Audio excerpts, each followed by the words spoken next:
parole qui donne la vie éternelle. 14 septembre 1943, Jésus dit : On l'appelle la fête de la Sainte Croix.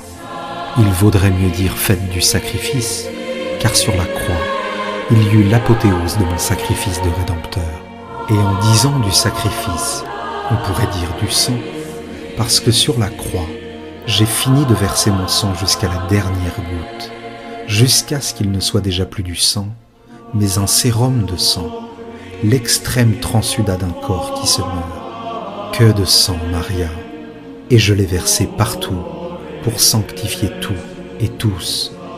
Il y a une raison à cette souffrance, et au fait que j'ai saigné ainsi en plusieurs lieux, que vous ne cherchez pas à savoir, mais que, en cette fête de la croix, je veux te révéler. Je l'ai versé au Gethsémani, potager et oliverait, pour sanctifier la campagne et les travaux de la campagne. La campagne, créée par mon Père avec ses moissons, ses vignes, ses arbres fruitiers, ses petites plantes mineures, mais toutes utiles à l'humanité, et dont le Père enseigna l'usage et la culture par un enseignement surnaturel aux premiers humains de la terre. Je l'ai versé là pour sanctifier la terre et les travailleurs de la terre, parmi lesquels sont aussi compris les bergers des différentes espèces d'animaux que le Père a donnés aux humains pour les aider et assurer leur subsistance. J'ai versé mon sang dans le temple, puisque j'avais déjà été blessé par les pierres et les bâtons, pour sanctifier, dans le temple de Jérusalem, le temple futur, dont le ciment commençait à cette heure-là, mon Église et toutes les églises, maison de Dieu et leurs ministres. Je l'ai versé aussi au Sanhédrin, parce que, outre l'Église, il représentait aussi la science. Et moi seul sais combien la science humaine a besoin de sanctification, elle qui se sert de ses pouvoirs pour renier la vérité, et non pour y croire de plus en plus, en voyant Dieu à travers les découvertes de votre intelligence.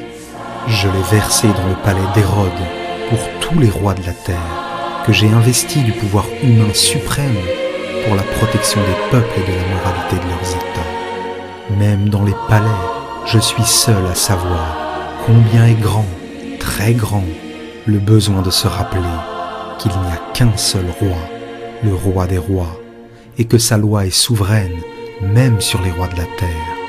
Ils ne sont rois que jusqu'au moment où je dois intervenir pour les priver de leur couronne dont ils ne sont plus dignes, soit à cause d'une faute manifeste et personnelle, soit à cause de leur faiblesse, une faute moins palpable, mais non moins condamnable et condamnée, puisqu'elle est cause de tant de ruines. De même, j'ai versé mon sang au prétoire où résidait l'autorité. Je t'ai déjà dit, il y a quelque temps, ce que sont les autorités et le pouvoir, pourquoi et jusqu'à quand ils existent, ce qu'ils devraient être pour ne pas être maudits par le juste éternel. Ils ne peuvent l'obtenir que grâce à l'obéissance à ma loi d'amour et de justice, et à mon très précieux sang, qui déracine le péché du cœur et fortifie les esprits, les rendant capables d'agir saintement, même quand les événements que Dieu permet comme épreuve d'une nation et punition d'une autre font en sorte que l'autorité dominante n'est pas du pays même, mais du pays vainqueur ou oppresseur. Dans ce cas en particulier, l'autorité devrait se rappeler qu'elle n'est en place que par la permission de Dieu, et toujours à une fin dont la base est la sanctification des deux parties. D'où la nécessité de ne pas se servir de ses pouvoirs pour se damner, et damner les dominés et opprimés par un injuste abus du pouvoir.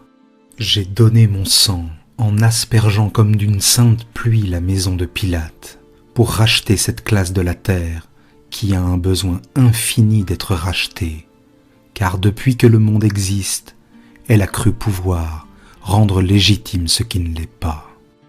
J'ai empourpré, en les aspergeant de plus en plus de mon sang, les soldats flagellateurs, pour insuffler aux milices ce sens d'humanité dans la douloureuse éventualité de guerre, de maladies maudites, qui renaissent toujours parce que vous ne savez pas éliminer en vous le poison de la haine et vous inoculer l'amour. Le soldat doit combattre, telle est la loi de ses devoirs, et il ne sera pas puni pour se battre et tuer, puisque l'obéissance le justifie. Mais je le punirai s'il use de férocité en combattant, et s'il se permet des abus qui ne sont pas nécessaires, et que, au contraire, je maudis toujours, car ils sont inutiles et contraires à la justice, qui doit rester justice, même quand une victoire humaine enivre, ou une haine raciale suscite des sentiments contraires à la justice.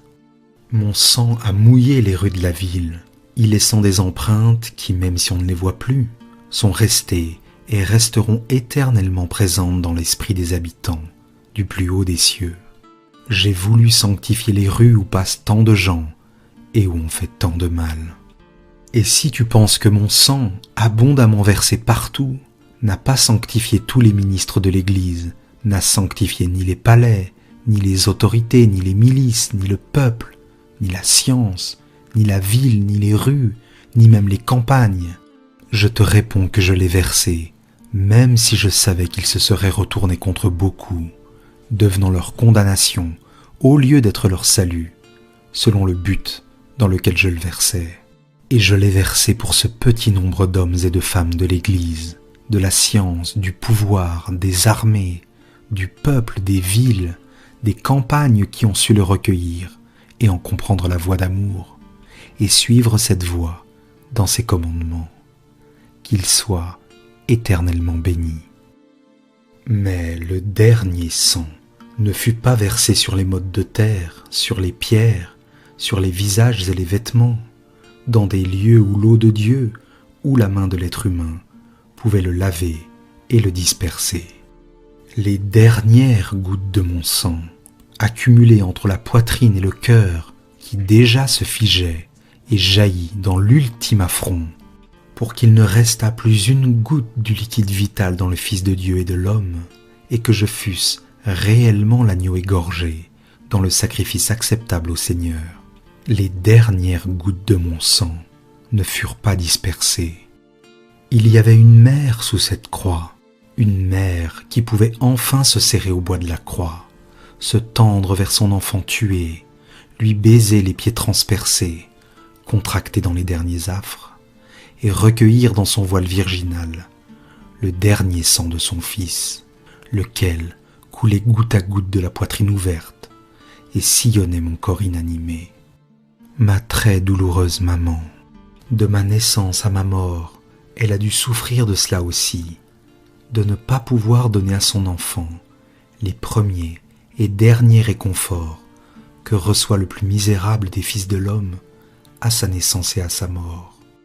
De son voile, elle dut faire une lange pour son fils nouveau-né et un suaire pour son fils exsangue.